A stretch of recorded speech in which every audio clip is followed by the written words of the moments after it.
The MLB playoffs are now officially on the horizon, and things are trending in the right direction for this Phillies team. With the magic number nearly to zero, we need to start having a conversation about what the best route to get this team through the playoffs is. And at the top of that list is who takes the mound in game 2 of a playoff series. So me and Luke are going to talk the pros and cons of both Christopher Sanchez and Aaron Nola and what the outlook for this Phillies team will be. But before we dive fully into things, do want to remind you guys once again, and make sure you are smashing that subscribe button, that at this point in time, 84% of you guys tuning into the videos have not subscribed just yet. We're just about 50 subscribers away from hitting that 1,000 mark, so want to get over the hump before the playoffs begin and want as many people a part of the Phillies Digest family as possible. So make sure you're smashing that subscribe button, and Luke, I will open it up by throwing it to you. Give me your first thoughts here. Christopher Sanchez has obviously been pitching tremendously well again. Started off the season as one of the best pitchers in baseball. Had a little bit of a lull and looks like he's got it back.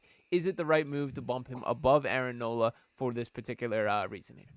Yeah, I've gone very back and forth with this the last few weeks. I think so that it's pretty simple. I think if you're going off of splits and stats, the obvious answer is to go with Christopher Sanchez. It's his stats home to away are night and day.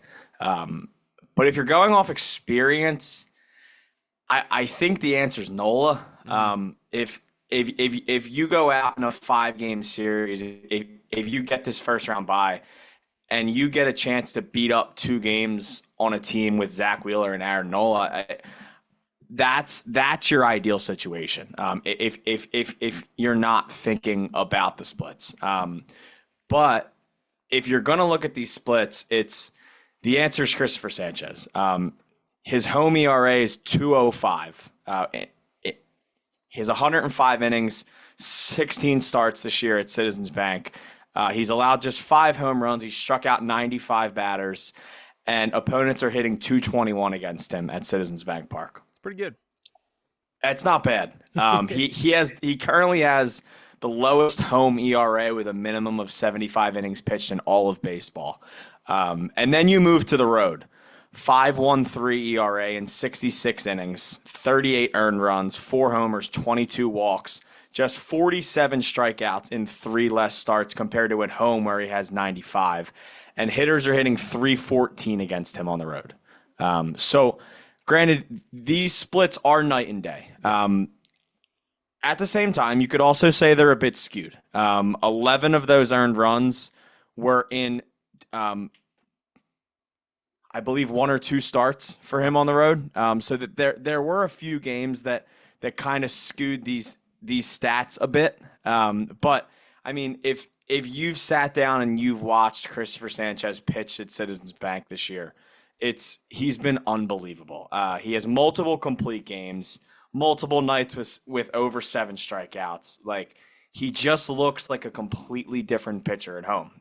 And the reality is, he's going to have to pitch at some point in the playoffs, especially with how Ranger Suarez has looked over this last month and a half. He hasn't looked like the normal Ranger Suarez. I think he'll get back to that once the postseason gets here, because it seemed like over the last years when the lights get brighter, that's when Ranger is at his best.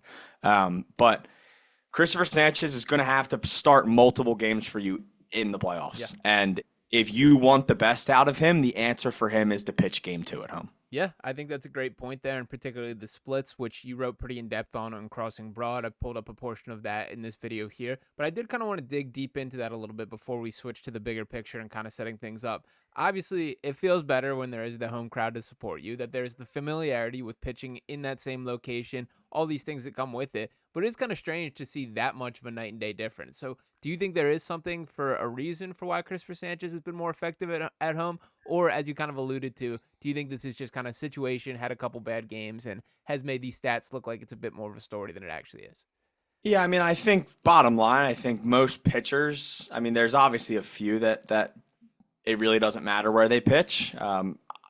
Really, Zack Wheeler being one of them. But I think he's just more comfortable at home. But it's funny because if you go back and you look at last year, Christopher Sanchez at home in 13 starts had a 3.93 ERA.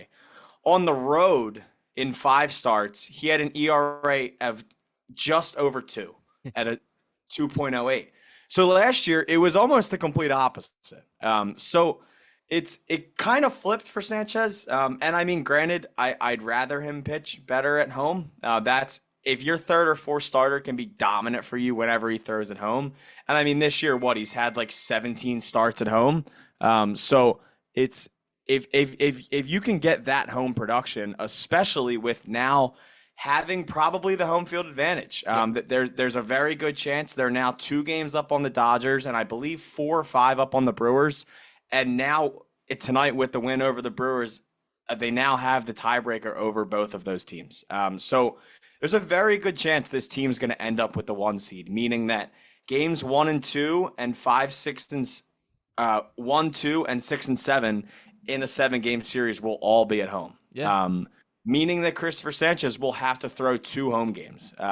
So if that's where he's going to be his best, that's where he needs to pitch. That's really the bottom line for me. And I do think Aaron Nola is so much of a veteran that I don't think that would affect him. I mean, we've seen Nola go on the road in the playoffs and pitch really well. He threw an unbelievable game back in 2022 in St. Louis in the wild card round. He's had many good road starts in these playoffs these last 2 years. So if I was Rob Thomson, I think Christopher Sanchez would throw game 2. I think you have to put your guys in the best possible way to succeed. And if that's what you want to do, I think the answer is him for game 2, Sanchez. Yeah, I'm with you. And we are not the only ones. That to shout out to Oh. Phillies Tailgate on Twitter, who does an awesome job. We highlight a lot of their tweets on this channel here, but put out a little poll saying who would you have start game 2 of the NLDS, with just about 1,000 votes, 52.7% saying Christopher Sanchez there. And to kind of lay out what we're speaking about as the whole, the pitching plan, which once again Luke did detail in his story on Crossing Broad there. Talking about the 5-game series, it would be Wheeler at home, Sanchez at home, Nola on the road, Suarez on the road, and then Wheeler at home in a 5-game series there. And in the 7, that it is Wheeler at home, Sanchez at home, Nola on the road, Sanchez, Wheeler, and then Sanchez, and then Nola. Is how you kind of have that one laid out, or unless I think I might have misread that one a little bit. But the bottom line being, you put yourself in a good spot here. I did want to dig in a little bit deeper on Suarez real quick. I think there's not much of an argument at this point that Christopher Sanchez is the guy over Ranger, which I never thought I would be saying at this point in time. Where is your level of confidence that there's for sure an aspect of the lights get brighter and Ranger looks like himself again, but it's tough to watch the product that's being put on the mound and think that is the same guy that we saw at the start of the season. So where are you at with Suarez? Yeah, so I will say this. I think Ranger looked a lot better in Milwaukee last night. I don't think it was a great start, but I think it was a lot better than 12 hits against the Rays last week. I think it's the sad reality that he just hit a bit of a dead arm. Yeah. And it's one of those injuries you just can't do much about it.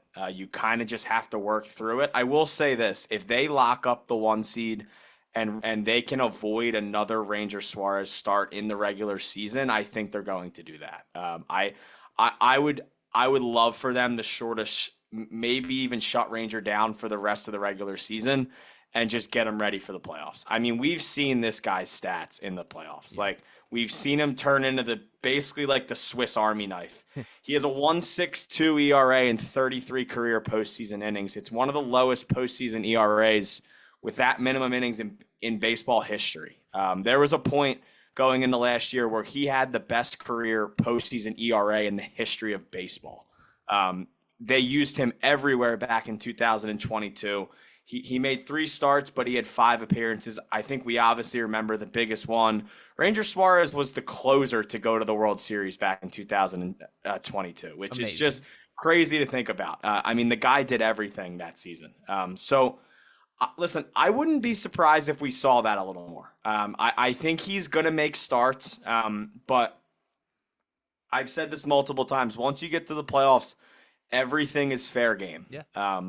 You do whatever you have to do to win. And if that means Ranger Suarez has to come out of the bullpen in a game 7, do or die, then it's going to happen. Granted, I don't know how much they're going to need him because how good this bullpen has looked. And it is night and day to previous years. I mean, I believe I mentioned something about this in either that story or another one, but there's not a top 6 bullpen in baseball. There's not six guys on a team in baseball that are better than our six in our bullpen, right? Matt Strahm, Jeff Hoffman, Carlos Estevez, Ryan Kerkering, Jose Alvarado. Just nasty stuff. They've looked unbelievable. Matt Strahm looked awesome tonight. Yeah. Hoffman looked awesome again tonight. I mean, Jeff Hoffman's just a freaking workhorse. I said the other day, if it weren't for Kyle Schwarber, I think Jeff Hoffman might be in the running for the MVP this season for the Phillies. It's just the amount of times he's gone out there and just locked up games. He's been so crucial. Yeah. So I think they're going to be a little more lenient with Ranger again. I think it's going to be sort of a thing where if he starts to get the stuff back, maybe you see a spot up inning out of the bullpen here. I don't think that they're going to stick to him being a 6-inning a night starter in the playoffs, because really this season, I mean, Ranger was awesome, right? He had an unbelievable first half of the season, but he wasn't going like eight and 2/3 every night. Like, he would go out there and just give you 6 innings, a 4-hit ball with 1 earned run. So he's not the guy that's going to throw 120 pitches every night, because that's not what they needed out of him this year. They have Zack Wheeler, they have Aaron Nola, they have Christopher Sanchez. So really for Ranger, whatever suits Ranger best. And I mean, it's the same boat as Sanchez. If Sanchez pitches better at home, throw him at home. Throw Ranger Suarez into the best situations possible. And from the past 2 years, I think that